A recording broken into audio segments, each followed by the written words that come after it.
Hi, everyone. Hey, Filmedics. This is part two of Robert Amico. We had so much fun that he wanted to we're just going to talk a little bit more. So, Robert, you were Hi, explaining, yeah, this is my upper part. You got my part for the first half. yeah, all film talk. So you were telling me, so explain to me, you're a indigo child.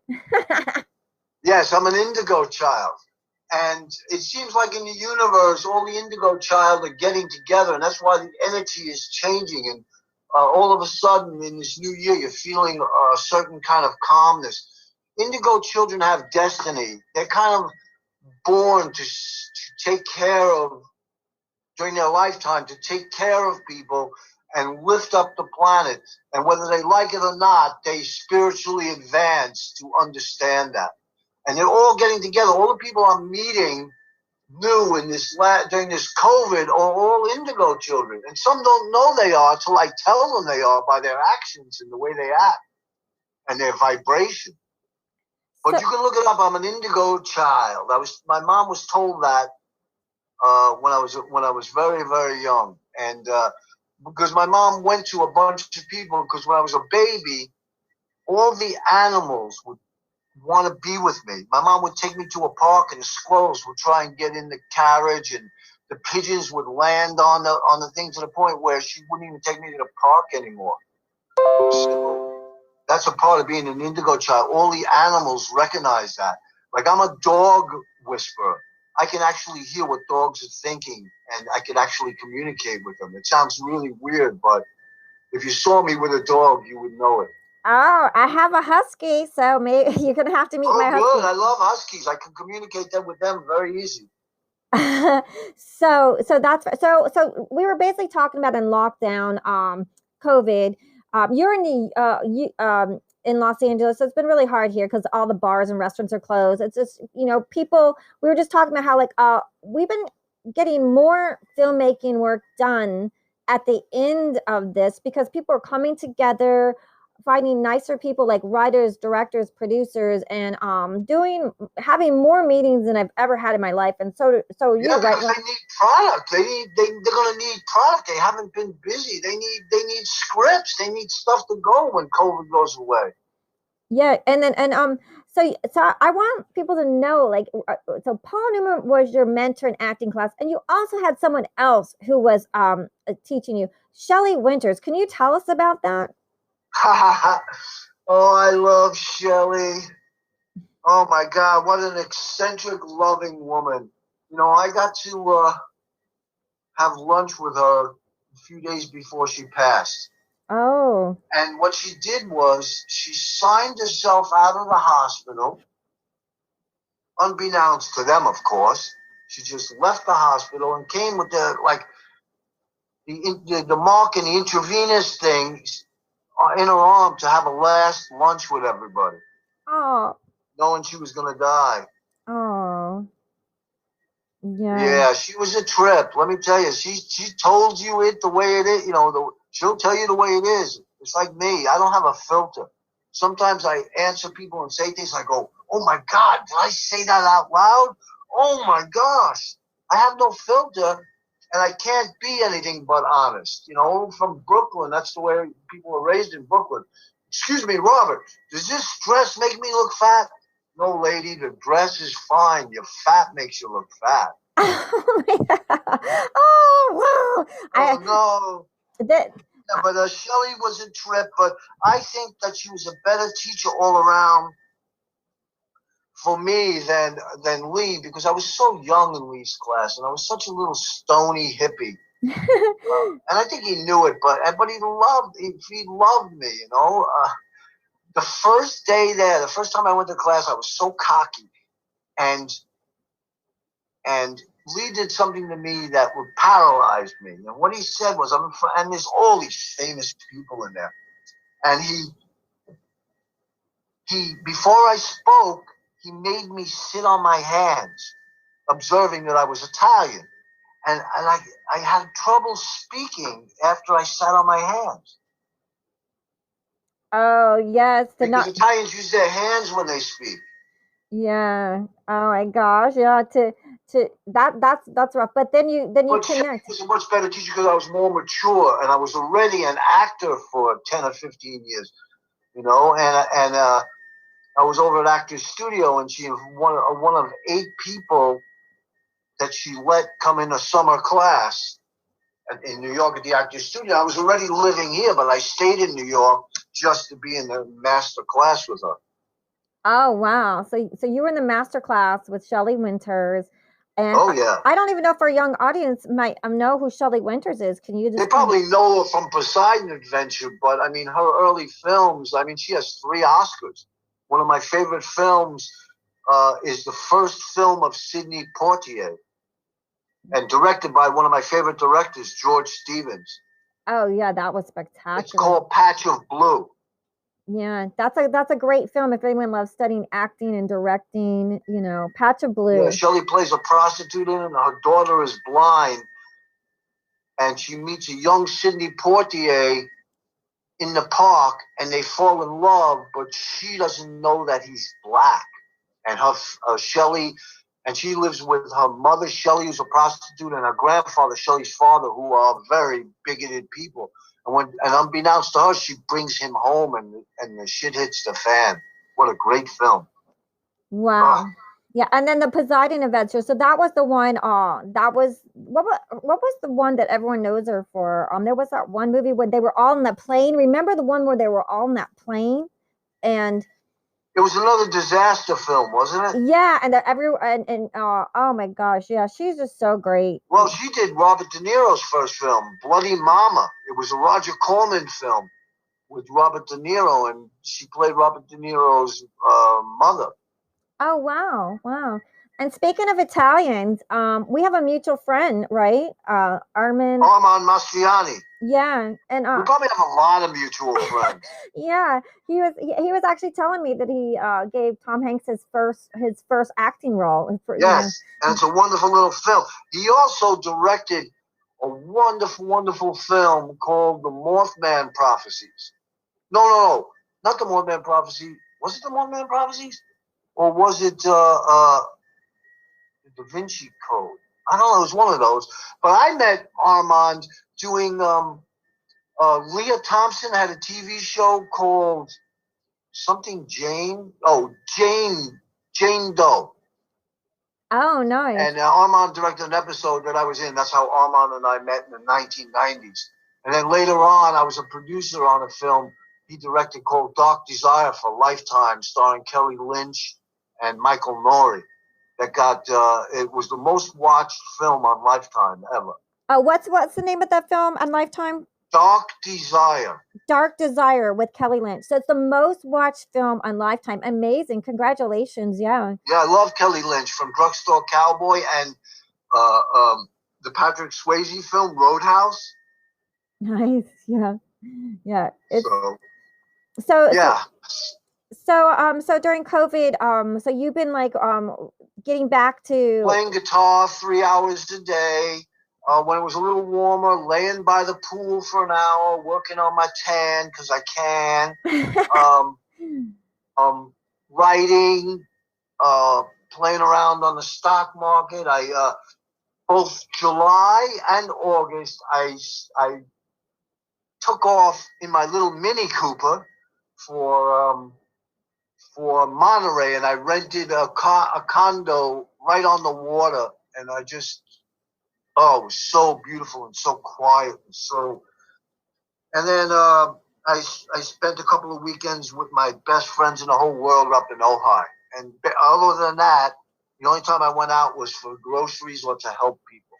Oh yeah, and you did help so many people. You're just I helped a lot of people. I'm still helping somebody. I'm getting up early tomorrow. Every Sunday I help a friend of mine. I work in his garden for 15 years because I like getting my hands in the earth, and I live in an apartment. So I help him with his garden every Sunday for 15 years. But tomorrow morning I'm doing shopping for somebody who, a really great actor out of Actors Studio who's a little bit sick. And so I'm going to wait online at Trader Joe's and do all the shopping. It's about a month's worth of groceries. I'll lay out a couple of $100. And if you can't pay me, that's okay too. Oh, you're so great. And can you tell me, like, on your path, you said you haven't had sugar for 40 I years. haven't eaten processed sugar, no medication, not even an aspirin, no meat for 44 years. Wow. So what do you what do you eat? I'm Italian. Oh my gosh. My mom would be like, I eat pasta. I eat pasta, but lately I'm not even eating wheat. oh yeah. Sometimes yeah. I eat it once in a while, especially such good comfort food with the So butter I and eat Parmesan brown cheese. rice pasta, and I still eat pasta. I eat my eggplant parmesan. I still have stuff I can eat. But So yeah, I just do it for my own health, and now it's paying off. so like Because mainly now when I go back to New York and I see some of my friends, they look like they're my father or my grandfather, if they're alive. so do Because you I've been dealing with so many people dying oh every it's week. oh my god. Every week. It's sad. It's very sad and Yeah, just people don't take care of themselves. Now it's paying off for me, eating so well like that, avoiding stress, meditating, praying, exercise, the good life. yeah. So I have a question. Do you have another song you Yes. can play for us? The what? Do you have another song you can play for us by any chance? Oh, I can. I Yay! can. I Such and can such a play something I just started writing 24 hours ago this is such a for bonus. a beautiful, beautiful friend of mine. This is very raw. So if I screw up the guitar work, it's only because I wrote it. I woke up 2 nights ago in the middle of the night with this song in my head, and I wrote it right there, right then. Words, music, everything. And it's to her. It's to her. I call her Butterfly. And she lives, and if she's listening, or if she sees the tape of this, you know who you are, honey. So this is to you out in Galveston, Texas. Okay. This is a treat Okay. for I everyone call her listening. Butterfly, so that's the name of the song, Butterfly. Okay.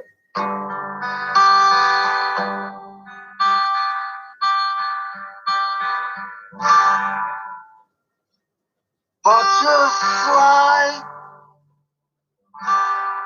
you fly away, but you come back another day.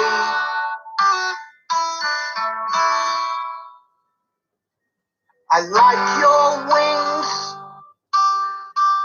against my heart. I like your strength, you're so smart.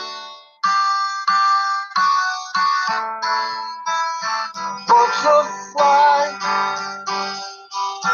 hold me tight. Hold me with all your might.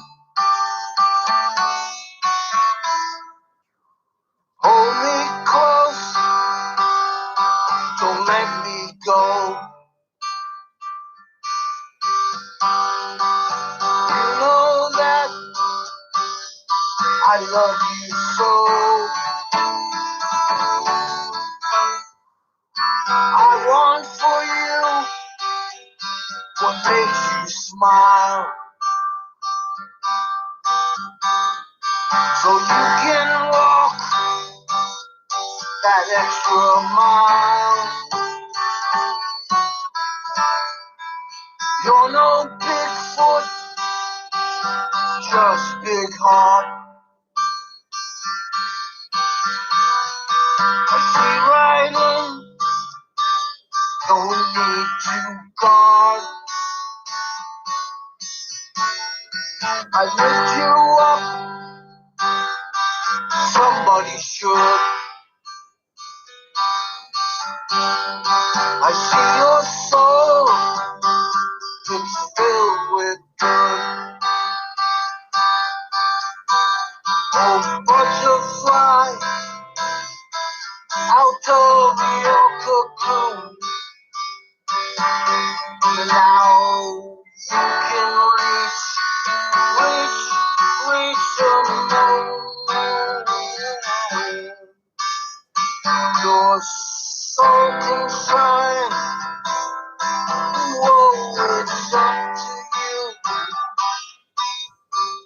Well, you tell me what you gonna do?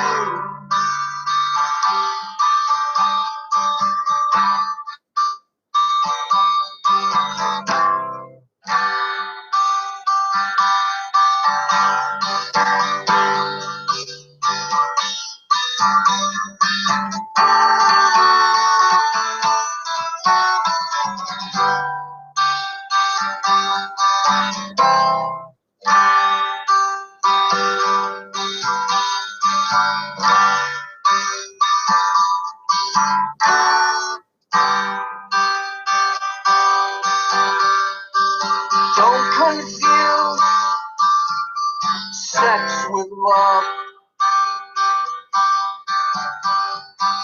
'cause what I feel is from above.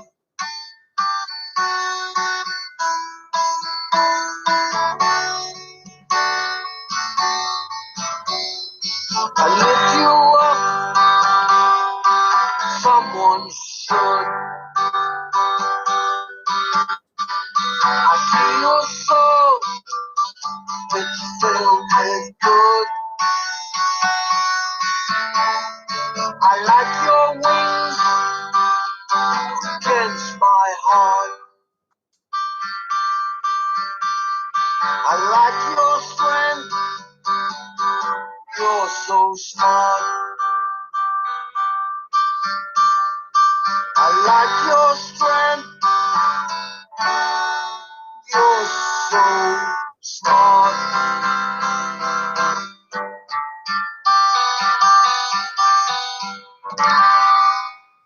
Bravo.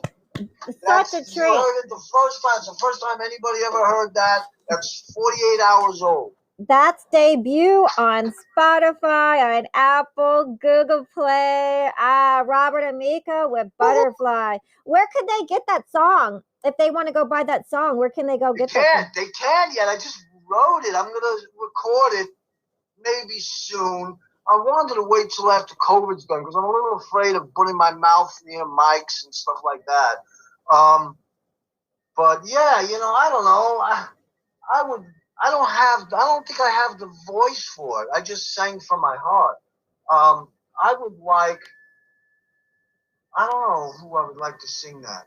I don't know. Oh, so you're looking for a singer to sing? Connections too. Okay, great. Yeah, nice. But I have so many songs like that. That one, I just woke up in the middle of the night and the song was there. God gave me that beautiful song. I love that. Honor my friend, my butterfly friend. So can you share us a little bit? I mean, you mentioned a little bit about hanging out with Andy Warhol. I mean, can you share a little bit? All right. All right. What was it like? Andy was real cool. The first thing people ask me when they hear that is, A, are you gay? And B, did Andy must have hit on you a million times? And the answer is no to both of those. Andy was very, very sweet to me. I was young. I was 15 and 16 and 17 years old. And he was just phenomenal to me, taking the time to explain things spiritually and artistically, I mean, I hung out with him and Lou Reed. Remember Lou Reed? Yes. Walk on the Wild Side. Doot, doot, doot. I hung out with him briefly when I was young too, at all the clubs and what's that film honoring what's his name, who's now a famous director, it was about his adventures when he was a 17-year-old writer for the Rolling Stones, following around Led Zeppelin. Oh wow! Joe Star. It was the first film with Kate Hudson, Goldie Hawn's daughter. Almost famous. Yeah, Almost Famous. Well, the person, that's his real life story. The person who directed it, Russell Crowe. No, not Russell Crowe. I don't know. Anyway, he used to hang out in all the clubs I hung out with in the village. The Bitter End, the Bottom Line. So I know that story very well. It's really interesting. Oh wow! Just like Green Book. Did you see Green Book? Yes. That whole movie is about my friend. Oh, wow. He was a friend of mine.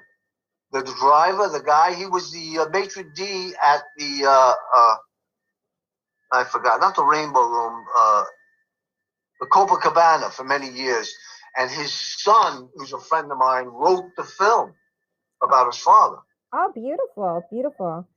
Yeah, so I got a picture. Andy Warhol though was very artistic. You know, we used to go to lunch in New York at the St. James Hotel with a bunch of people, and he would draw on a napkin for me.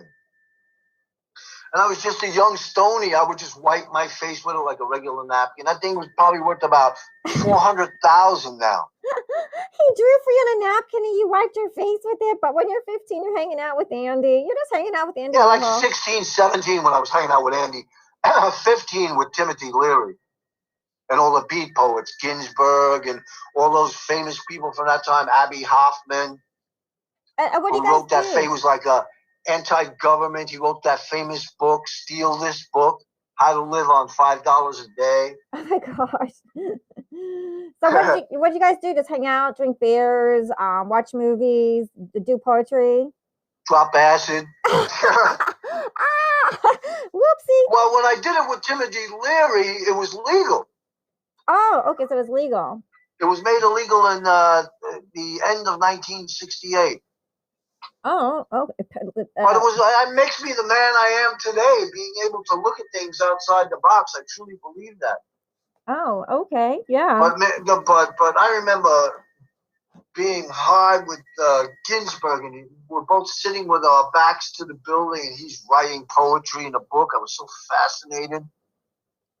I mean, these were times that'll never be duplicated. You know, I was a young hippie at 15, 16. Those are special times, and that's why, like movies, we cherish. There was so much love. I mean, I came out here in 1971 for 3 weeks, and I stayed at a hotel one day, and then I stayed at this guy's house up in Laurel Canyon, hanging out with all the rock and rollers in Laurel Canyon in 1971. Crosby, Stills, and Nash, and it was the guy who owned the restaurant, The Source, which is where Jim Morrison and a lot of people hung out. It was a vegetarian restaurant, and he had 6 wives, and they used to all be the waitresses in the restaurant. They used to all wear white, and they invited me to stay with them, and I spent 3 weeks up at their house in Laurel Canyon. Met all sorts of people. Oh, man, all rock and rollers and movie stars. It was amazing times. Yeah. Dennis Hopper. Oh, Dennis Hopper, what a great actor. I mean, wow, just wow, yeah. Well, yeah, so good times. I wish I could turn the clock back and go back there again. Man, I feel like I wasted those times. It was just like, you know, you just partied. It was good, but it's not what I do now, you know, but it was just something for those times, being a young hippie. Being your youth. Well, hopefully we'll have Roaring 20s coming up. Hopefully they're you know, we will. You're in the Roaring 20s. We're roaring night, yeah, to 20s again, and be able to hug and say hi, go have lunch and see people, and make movies. I can't wait to be able to go out and have a lunch and see a lot of people, and the film festivals again where they're not online. I'm sick of that. But I got to tell you, I'm on the board of the Valley Film Festival. Oh, nice. And we just had our 20th year during COVID, and we did something very interesting that nobody else has done to date and nobody else has thought of. What? We did not do the film festival online. Where did you do it? You guess. Zoom? No, not online. Google? You're going to love this. You're going to jump up and down, love this. Okay. Drive-in theater. A drive-in theater? I love that. Awesome. I know, it brought me back so nostalgic. $20 a car. They were filled. 50 cars. Kids in their pajamas like the old days when I was a kid. They bring their dogs. It was amazing. We had dogs like 50 and kids cars. in pajamas. I love it. We did that movie theater on Van Nuys Boulevard up in northern Van Nuys called Something Planet. And they have a big parking lot in the back behind their building, and they dismantled one of the big screens and attached it on the outside of the building and unconnected one of their projectors and ran power out. And we had the film festival, and it was a big success. You heard the sound through your stereo in your car on FM radio. Oh, great. And it was called the Valley Film Festival, right? Yeah, I'm on that. I'm on the board, 20 years, the advisory board. Oh, great. And then you also said that you have, you're going to be doing distribution and be looking for films. What is that? Can you tell a little bit before we Yes, we're launching in April, big time. Big time. I can't talk much about it yet because we're going to be running our beta test this week, but it's going to be big. You're going to hear all about it. Well, they can contact me if they have any films. When we launch, I'll send you an invite to the big party when we launch. It'll be when COVID goes away, maybe in May or June at the Saban Theater in Beverly Hills. So Filmatics, if you have a finished film, you can reach out to me. I'm on Facebook everywhere. I have Facebook groups, film and documentary. We're not going to be taking. I already have the 6 films I need for the beta testing. Right. But in probably around April, we're going to be taking films in, and we can get them all. It's great because it's a win-win situation. Okay. It's a monetary system that nobody has ever thought of. It's high density technology. It took 7 years to develop. It's going to have about 10 million viewers. And you can be able to monetize not only your short films, but you can even put your podcast on. You can put whatever videos you have. You can do a video of reading your books. You can have educational videos, teaching videos, do documentaries, animation.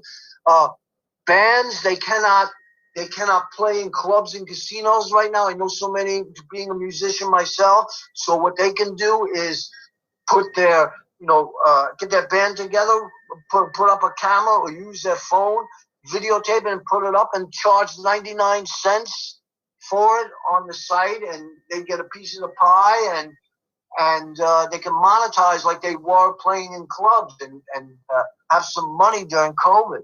Yeah. I mean, it's amazing. The company's called Rev Share Films.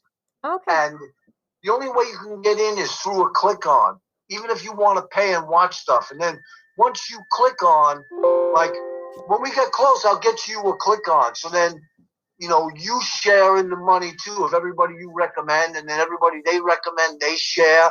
It doesn't have to be, you don't have to prefer to make money with the company. That's what's so great. And I love these people. They're so beautiful spiritually. So look for the click situation, and it even donates to charities. So great. So look for the click on in my summary.